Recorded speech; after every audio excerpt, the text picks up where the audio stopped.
Hello again, and welcome to the Pushing 60 Aside podcast. I am your host, Gene Fleming.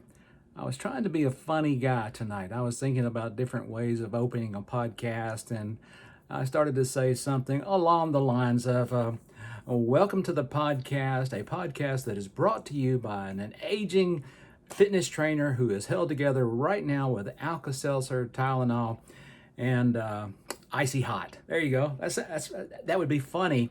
And I'm so glad it's not true. Although I did have a spicy meatball for supper, so I did take Alka-Seltzer because nobody wants to listen to me repeat on the podcast. Those of you that are watching the video, I'm going to go ahead and start the recording on for the actual podcast, not the YouTube video. So here's my technical finger, and you notice tonight I'm wearing these Apple earbuds, the old style, trying to get a better quality sound on the podcast. I was very dissatisfied with how the audio podcast came out last week. It sounded muffled, and I don't like that. If I'm going to put out a product, I want it to be quality. I want it to be easy for you to listen to.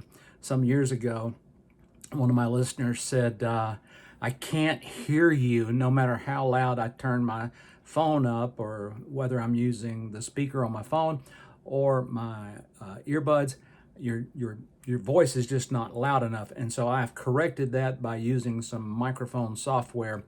And if you're listening to the audio on this podcast, which is officially April the 2nd, oh, and I'll say something about that in just a minute. Let me go ahead and flip the switch over here, because the recording begins now, and I'm glad you get to see this as part of the job here. Hello again. We're back with the Pushing 60 Aside podcast. I am your host, Gene Fleming. Thank you for listening from all over the world. I don't know exactly how many of you are listening, but I know you've been tuning in for about 5 years now, and that really means a lot to me. And I know we've got listeners in the United States, Canada, Australia, New Zealand, and United Kingdom. And so hello to all of you. And I hope that if curiosity got you, that you've gone on YouTube and looked for the Pushing 60 Aside podcast under my handle, which is Good News Doc.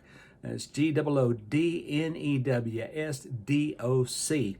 And there's a story behind that. I will share that sometime in the future. So what's been going on in my life today, this week? Oh man, lots. Of course, it was a regular week for me. We had classes Monday, Wednesday, and Friday, and I taught probably somewhere in the neighborhood of 50 to 70 seniors in a class called SAIL. It's a fitness program where we work on, here we go again, we work on cardiovascular health, we work on balance, we work on upper, lower body strength, and core strength. Every class, we do that in an hour, and the classes are run by me. I exercise along with my students. I like to call them students because they've become students of fitness. Some of them as old as 81 to 80, 82, 83. We got one guy that's 88 that's exercising with us right now. So that's all good stuff. I hope that I have what it takes to still be an active exerciser 20, 25 years from now. And if I take good care of myself and stay attuned to what I'm doing, why I'm doing it, how I'm doing it, what I need to do, all of these factors about just running the daily life of a person, a human being, and if I get most of it right, I've got a good chance of having really great senior years. I didn't live and work hard all these years to get to 65 and then have a major health crisis and to spend, and this is going to be graphic, I apologize for that, but I'm just going to talk frankly to you because I have learned in talking with seniors over the years, I can't say anything about death and dying that they haven't already thought about. And or the diseases of aging. I can't address any of those, whether it's cardiovascular, lung disease, diabetes, any of those things. I can't offend people with things they're already acutely aware of and sometimes worried about. So it's okay to talk about these things. But I didn't spend the first 65 years of my life to get sick between 65 and 70 and spend the last 10 or 15 years of my life going steadily downhill, even rapidly downhill, and having a miserable existence where I'm totally dependent on other people. I don't mind being a little bit dependent on my wife even now, but I don't want to get to a point where I'm suddenly needing round the clock care, sitters, things like that, caregivers, uh, outside of the ordinary realm of me and my wife growing old together, gracefully, I hope, taking care of each other, filling in the gaps for each other, that's okay. But when we have to start bringing in an outside agency or one of our adult children to take care of our physical needs and to keep us safe, I don't want that to happen until it's absolutely necessary. And when I say necessary, I mean to keep me from accidentally killing myself or burning the house down or driving off somewhere in the middle of the night because I don't know what I'm doing. So I think about those things, but I didn't spend the first 65 years of my life living fairly well to get to this stage and then slowly die for the next 10 or 15 or 20 years. My own father went through that. He worked hard. He was in the paper making industry for International Paper Company. He worked hard, and but he didn't take care of himself. He didn't eat well. He smoked heavy. He drank heavy. And at age 59, he was having a quadruple bypass. And a few years later, he had a massive stroke. Yet he continued to live well into his early 80s, but he was handicapped for the rest of his life and was always dependent on other people to take care of him from the time he was about 67, I'm going to say. I could be wrong on that age, but right about then, 67, 68, especially after the stroke. And my mother was still alive then, so she took care of him most days. It's not to say he couldn't get around and fend for himself some, but he couldn't drive anymore. He couldn't do menial tasks and labors around the house, things like that. So I don't want to go downhill quickly. And so that's my lead in to tonight's podcast. And I'm going to talk about a concept that I think about quite often. Now, I joke with the people who are in my classes, my students. Oh man, I did air quotes again. I hate when I do that. But I call them my students, and I jokingly say, that they're going to get a mark on their permanent records if they don't come to class. Kind of like we were threatened with when we were kids if we skipped school or got in trouble with the law, things like that. And I jokingly say, though, come and do your best. There is no report card at the end of a semester, and because there's not. What people do in exercise classes is not graded. It's not a competition. It's not to pit this 80-year-old lady over this 80-year-old lady to see who can do the most bicep curls. It's not competitive or anything like that. And I don't give them grades per se. I give them compliments. If somebody comes into the class and their arthritis is particularly bad today, and sometimes with a weather change it will be, maybe they haven't slept well for a few nights, maybe they had some kind of gastrointestinal bug, or they're just getting over a cold, and right now everybody's battling pollen. But I joke and kid with them about missing classes and giving them demerits. There is no demerit book. There's barely a roll book, but we don't have a roll call. We just have a list of people that come. They come in, check their initials, and they're signed in for the class. But what if you and I had a senior daily checkup, an inventory that led to a daily grade in a grade book, just like your teachers did when you were in in grade school.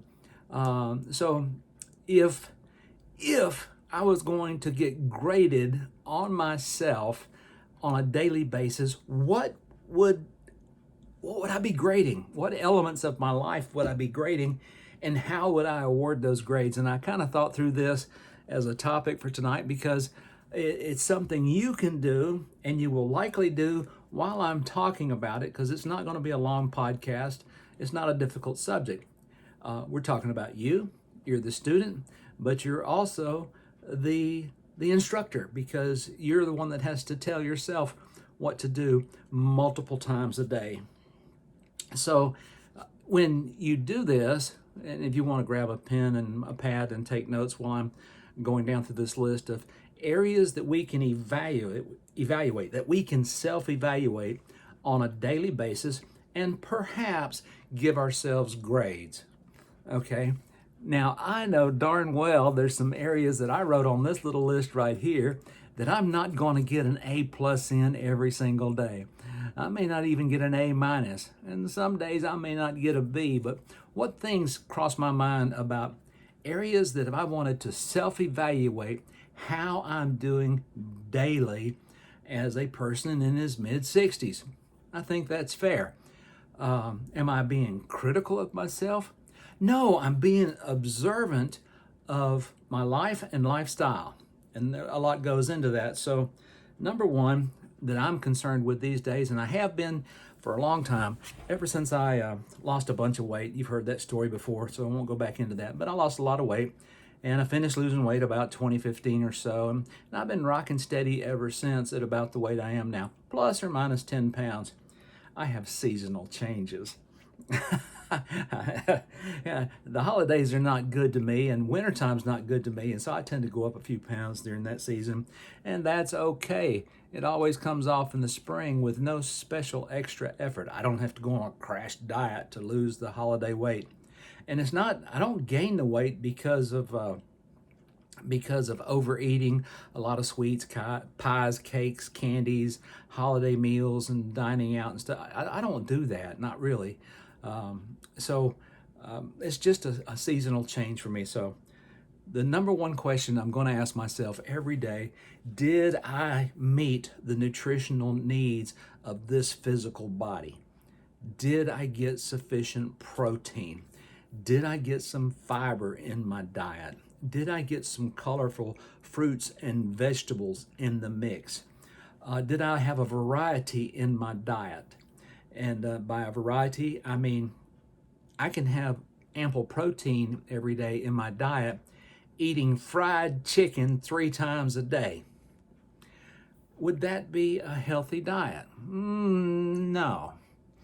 I could eat a big old piece of ribeye steak every night, night after night after night. I think I'd get tired of it. Would that be a healthy diet? No. So I want to get some variety in my sources of protein, fish, poultry, beef.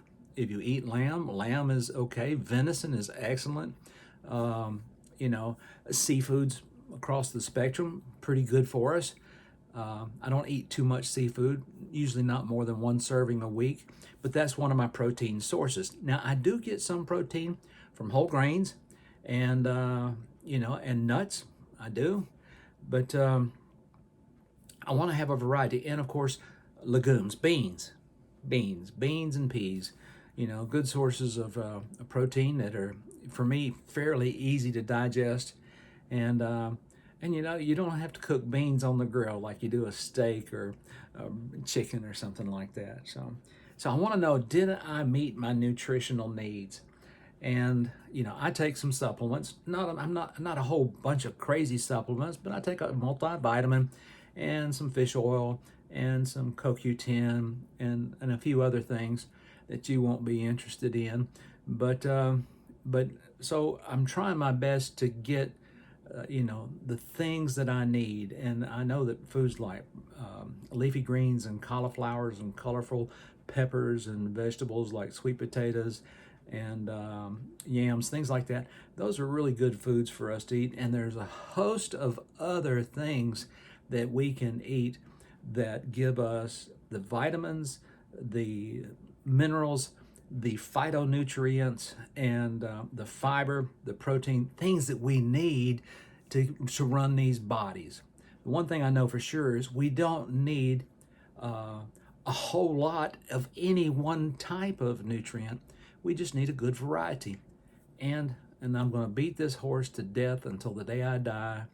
One of our problems in America is we have forgotten what portion control means, and so you know, I don't fill my plate to overflowing anymore. I put small portions on my plate, and sometimes if somebody else fixes a plate for me, I eat half of it and I ask for a to-go box, or I eat half of it and ask my wife, can we save this for tomorrow?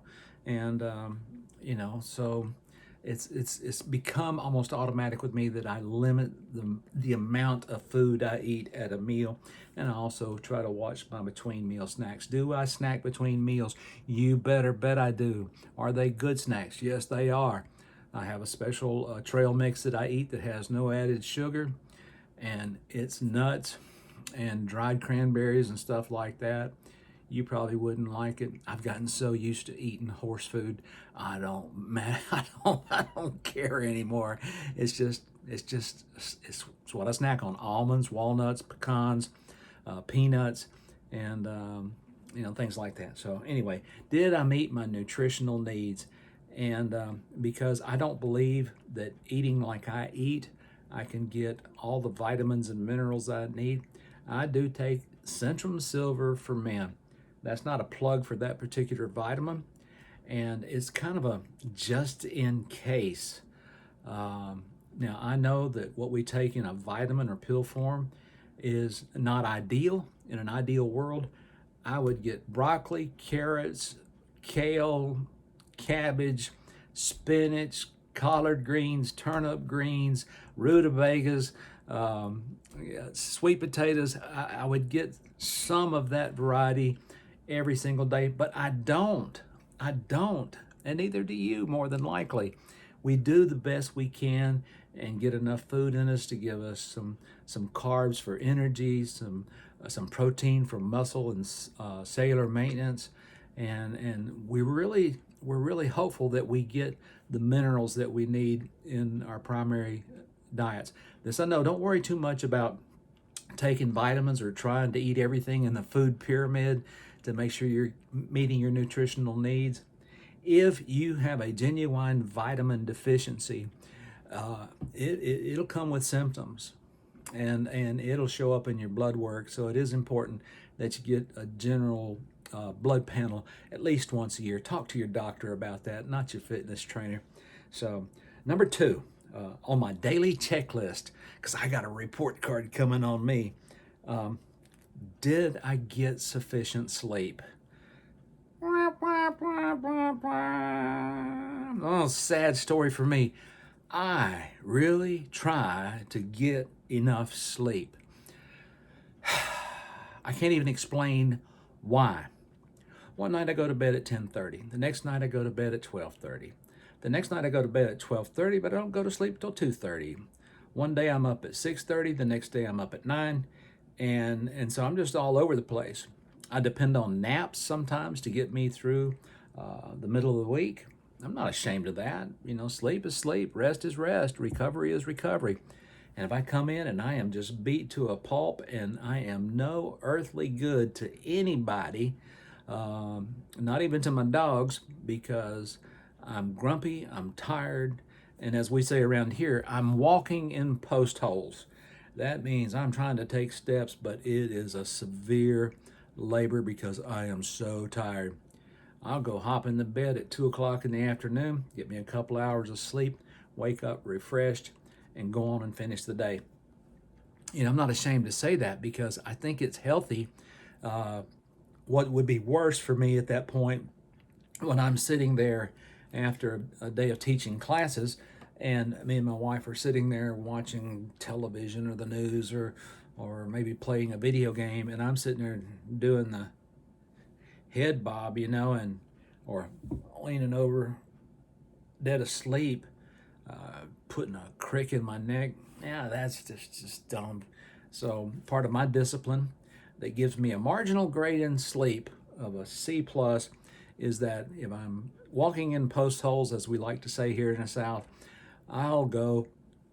I will force myself to get up and go take a nap, for crying out loud.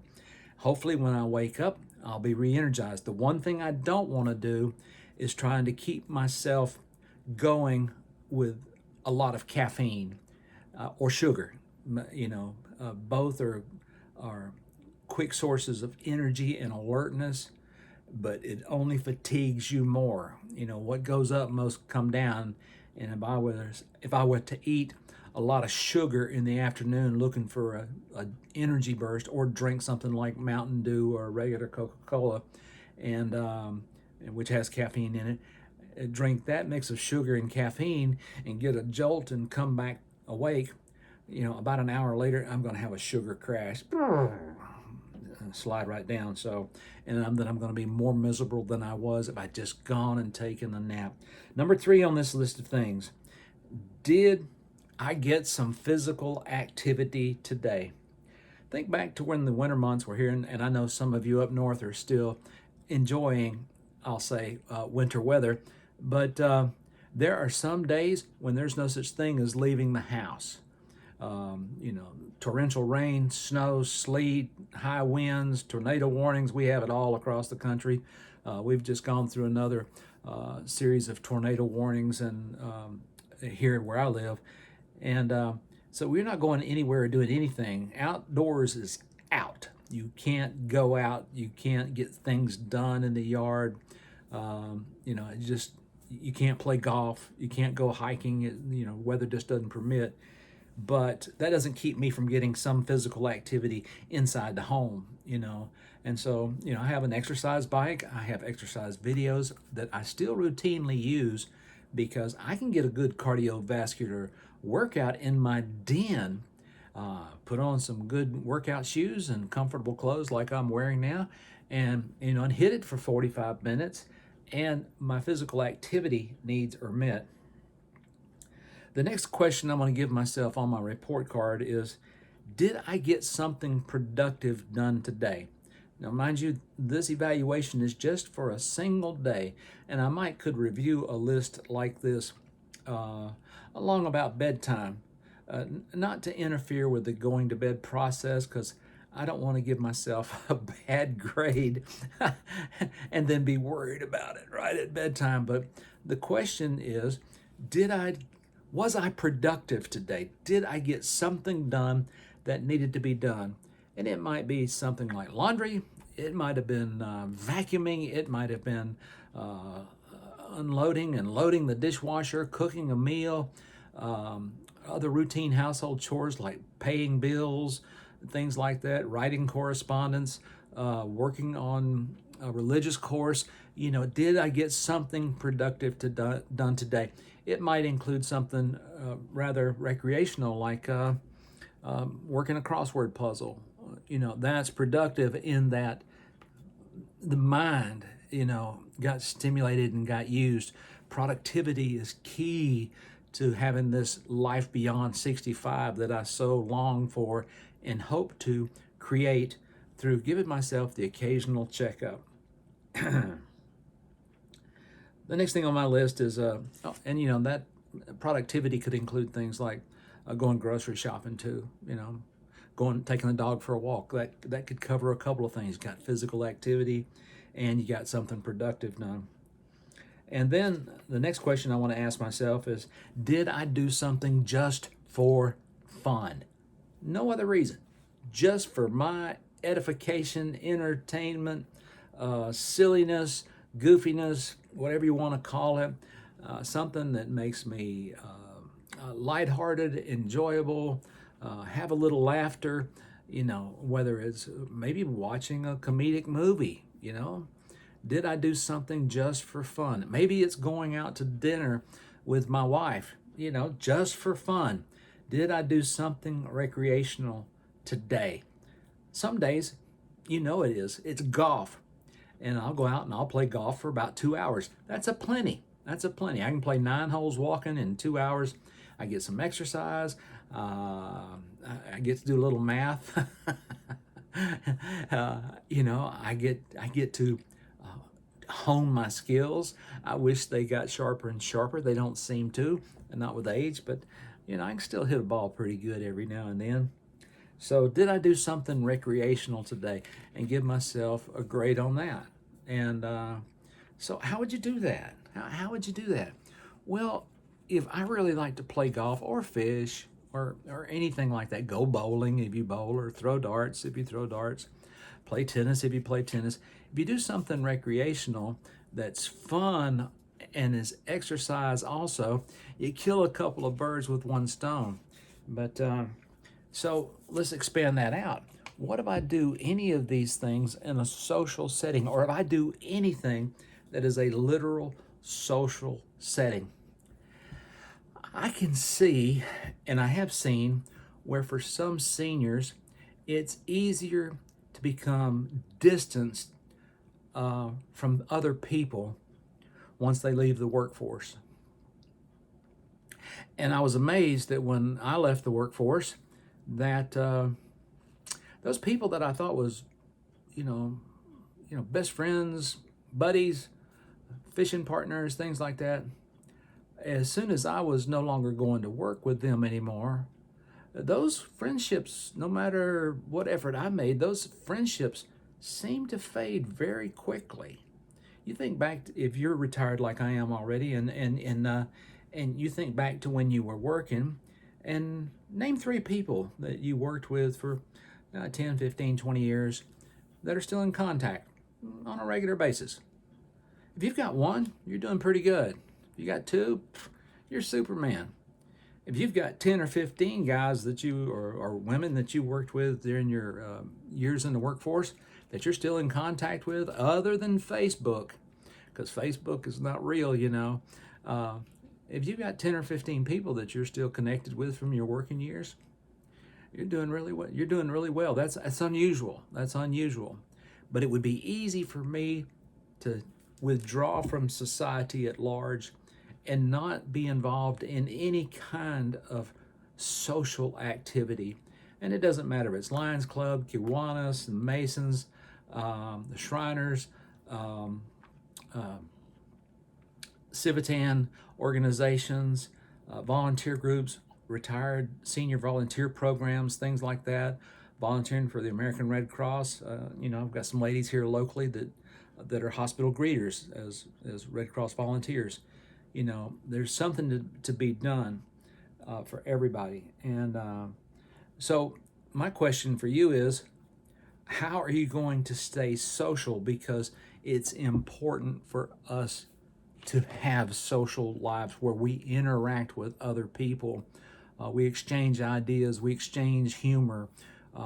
We kind of keep track of each other, the not in unlimited detail, but enough that we know generally what's going on in Frank and Mike and Bob and Bill's and Susan's lives, so that when they mention their spouse, we know who they're talking about. They mentioned where they worked. We know. We have that kind of familiarity, but that social stimulation to where you can have conversations about anything that interests you both is really good for our mental health and our sense of well-being. Give us a sense of belonging to something and having a purpose. I've told you before that this exercise thing I do, yes, I like teaching fitness. I genuinely like working with senior citizens, some that are younger than me and some that are much older than me. But what do I get out of it? I get the social interaction that I need to keep me mentally and emotionally healthy as I continue to age. And because of this, there's the prospect of these friendships and relationships continuing to prosper as we all age together. And it sure beats aging alone. Now, some people are fortunate to have families that are very interactive. They visit, they call, they have reunions, and they're very, very supportive of each other. But a lot of people don't have that. And when I'm talking to some of my seniors, I'm surprised that some of them will say, well, I haven't heard from my son in 5 years. And, and it's more commonplace than you would think. But what if the guy that says that hangs out with about 30 other seniors at the senior center, and maybe some days they do arts and crafts, some days they do ceramics, some days they do board games, some days they do exercise, they eat lunch together Monday through Friday.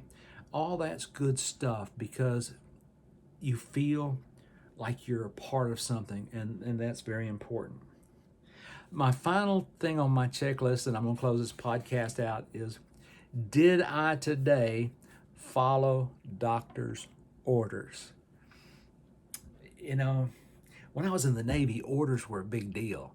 The captain could tell us, you go do this, and you go do that. That was a lawful order. And we felt obliged to do it to a T.